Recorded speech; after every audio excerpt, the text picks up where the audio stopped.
Yo, what up, what up? So we here with the man, Roger Mooking. He's not just a chef, he's a lot more. And what we're gonna do is talk about all of it. I know him from back in the day a little bit, and I'm gonna get to know him more with you.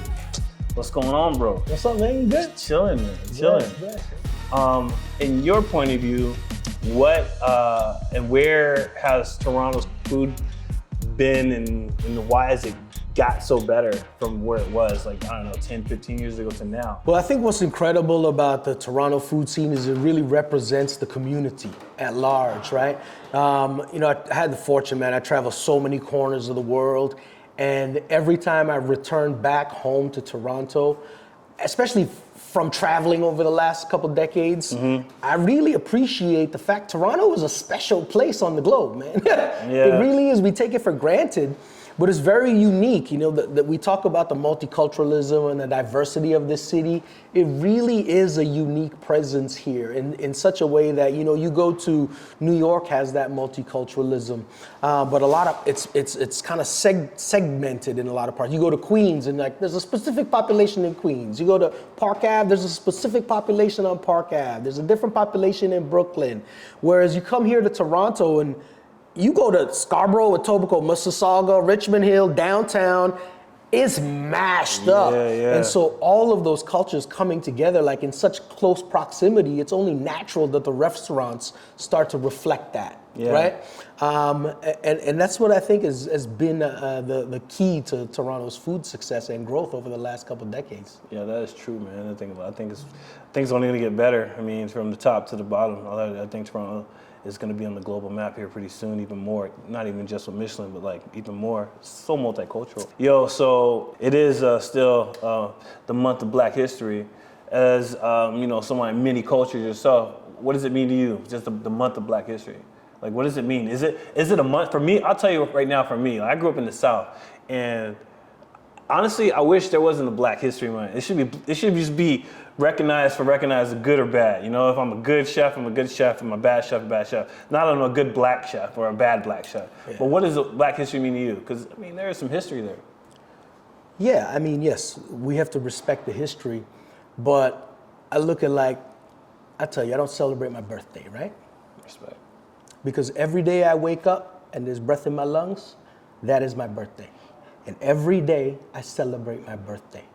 So with that mindset, every day I celebrate the histories that are embodied in me and my community. Yeah. So I don't need somebody, again, you have somebody telling you you can celebrate on this period. We've legislated to allow you to celebrate this month. I don't need legislation to breathe, my People brother. control it. I don't need legislation to tell me that I need to celebrate something that is great. Yeah, that's a great answer. I do it every day. Every day we focus on it. That's a great answer, man. Honestly, that's one of the best answers I've heard interviewing tons of people. Okay, let's switch it up, man. The music. I'm from the States. I didn't grow up in the hip hop scene here, but you, MC Mystic, Jungle Man. So a buddy of mine put me on that probably 2015 in the kitchen. Somebody was playing in the kitchen. I was like, yo, this is dope. And then I started going to a deep dive into other like Canadian like hip hop artists. And I gotta be honest with you, that's a hot track, man. Like if you could put like the mental back then and what was going on in the world back then, that's a freaking hot track. I think that would have blew up in the States if we got the right hit behind it, but I'm honestly, that was one of the hottest tracks. You know what's interesting about that? Artists, So we sampled Quincy Jones for that track. Oh, okay. And that is the same year that Pharcyde put out Passing Me By. Passing Me By, yeah. And it's the same sample from the same record. So they used to play Jungle Man back to back with Passing Me By. And the radio here. Yeah, the radio and on Much Music, the video station, like our MTV, because the break, we used the same break. Yeah. Right? So it blended really well from going from track to track. So I think that was part of the success of that, but we just spoke to the moment, we had fun, we did a great video for it, and we just kind of put Edmonton on the map for hip hop, you know? Yo, for real you did, man, respect. All right, so on that music tip, you're in the freestyle game? Yeah, I'm not like freestyle. I like make records and produce. Produce. I'm not a super freestyle MC. Yeah, it's almost like the black box challenge, you know? Well, it's a different mindset. You know what's really funny is I really got into like making records. Yeah. I realize now, really as a writer and producer. So I would be in the studio, like, in a bunch of years here, and I would just get ideas, or I hear music in my sleep and realize it's not a song. So I'd get up and go to the studio and make it, or I'd write voice memos. And when I get to the studio, I'll craft the beat with my partner, right? Mm-hmm. And then I'll be like, oh, then I hear this hook. Okay, so then I'll just record the hook just because I hear it. Yeah. And then like, oh, I hear this horn part. Then record the horn part because I hear it. And then I record, oh, I hear a melody or harmony. And then I record the harmony because I hear it. Yeah. And then the next thing you know, the song is done. It's like, oh, well, we just did all the parts.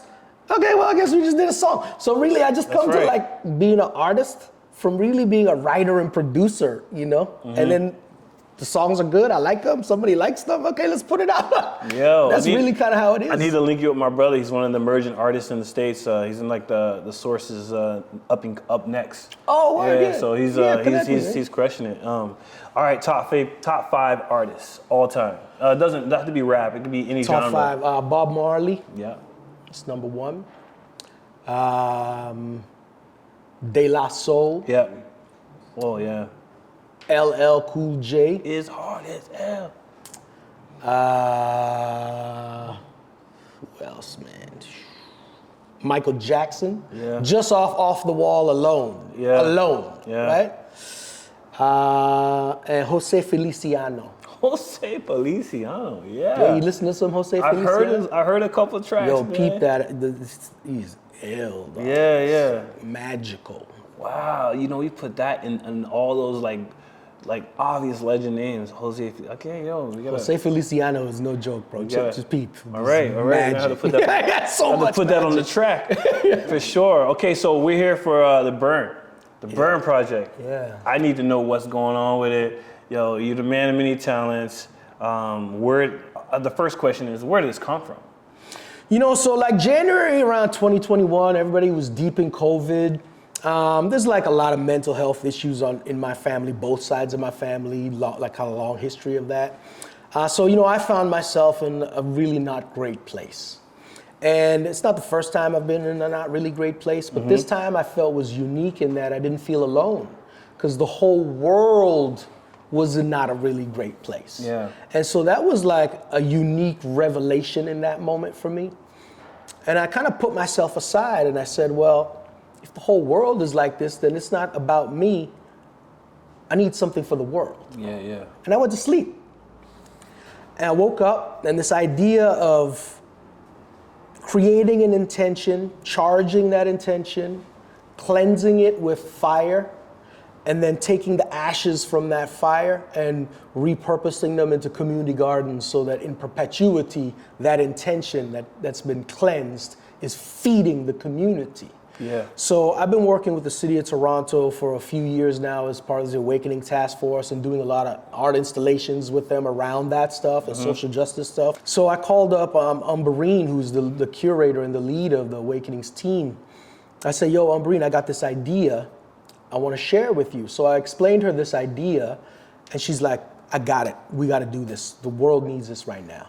So she assembled a team. We brought in Javed Jah, who is our designer and fabricator of the vessels and the fire pits you're going to see on March 11th to March 12th at Nathan Phillip Square.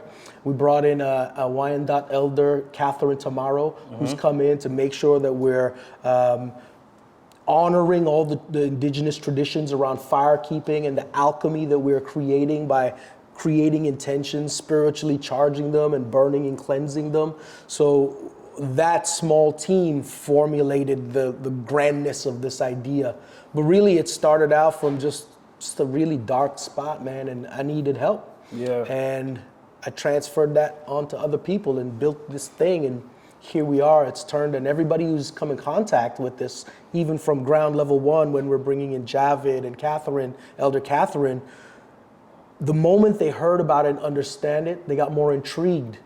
And then I think something triggered in them that said, I need to have this kind of healing too. Yeah. And then they picked it up and started to run with it, and then told their communities, and then it started to grow, and then the city caught wind of this happening, like other departments in the city, and they decided, hey, we need this in our lives too. And then they kind of took ownership of it and started to grow it. And then the Canadian government heard about it through Canadian Heritage, and they're like, yo, we need some of this healing too. And they supported this initiative.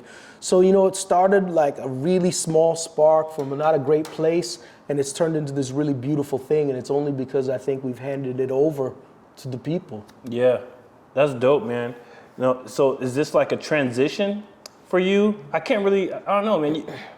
You're such an inspiration to so many people. Like, I grew up like reading tons of like books about mythological and stuff like that. Yeah. And then, Achilles, like he was a man who was trying to leave a legacy, like everything he did, he wanted to be remembered by throughout the ages.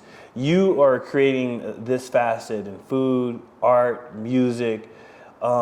You're creating such a legacy, so you'll be able to look back and like, I done this, and no matter what, you're gonna be inspiring people, man. Like, so that's itself freaking amazing. How do you feel about that? Is this like a transition that you want to kind of continue to create more installations? You want to dabble back? You want to keep dabbling in everything that you do, or like, what's your plan? Really, there's no plan. My only plan is connecting people. And like 30 something years ago when I started doing music and I was working in restaurants simultaneously, my only plan was dedicating my life to the arts. Yeah. Because arts is where I found the most healing for myself and that you could transfer to other people. Yeah. And if my trajectory and my goal is always just to connect people, arts is always the best medium. So, I've been really fortunate to be able to dabble in music and have great successes with music. Yeah. Dabble in culinary and have great successes with culinary.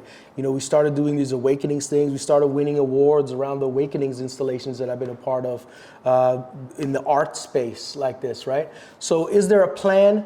Yes and no. The plan is, again, focusing my life on arts.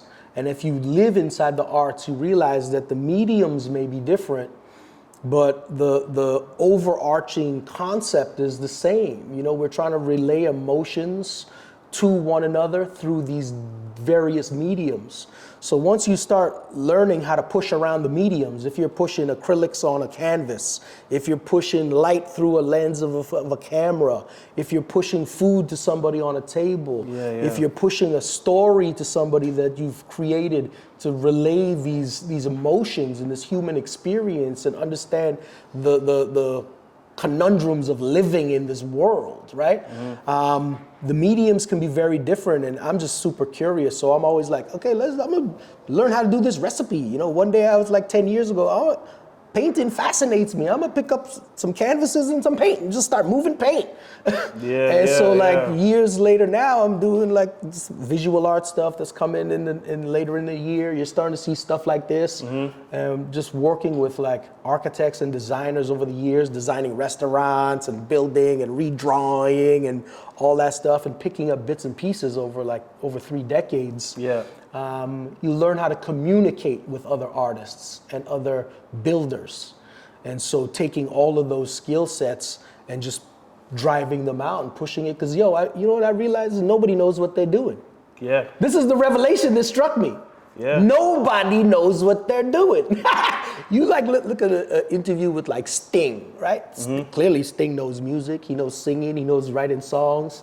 But you talk to him, you talk to Bob Dylan. I saw an interview the other day. He's like, how did you write all those original songs? He goes, I have no idea. Yeah. They just come through. You just have to be prepared for it, right? Mm-hmm. So just learning all of the different mediums and being curious, I think, is what drives any creative. But bringing it to life is just, there's a discipline to say, okay, this is the idea, but now I'm just going to do it and put it out. Yeah. Yeah. I like that, man. I like that. I think our time's almost up here, but this has been good, man. This is very insightful. Really good to know you. I think people get to know a little bit more about you. Definitely back in the day, that MC Mystic and your music, man. I honestly did a deep dive into your musical history. Hope we can hear something soon too, man. Some new stuff. Yeah, there's new stuff out. Yeah. Excited to check out your installation on the 12th, right? Yeah, so go Nathan Phillip Square. Check it out. Nathan Phillip Square, sunset of March 11th to sunset of March 12th. This is phase 1. We're going to be building 3 12-foot monuments of perforated steel, sound, light, and fire, sitting in 30-foot pools of water, and you can interact with those in the same way that you'll be interacting with these, just on a grander scale. We have fire keepers, we have social workers on site, we have yoga and meditation programmed in the City Hall Rotunda all night long for 24 hours. Wow. We have indigenous fire keepers and dancing and ceremony happening all through the night. There's sound design that's built for each phase of the burn period. So it's a very immersive experience. So please come down. Sunset of March 11th to sunset of March 12th, Nathan Phillip Square. Dope, man, dope.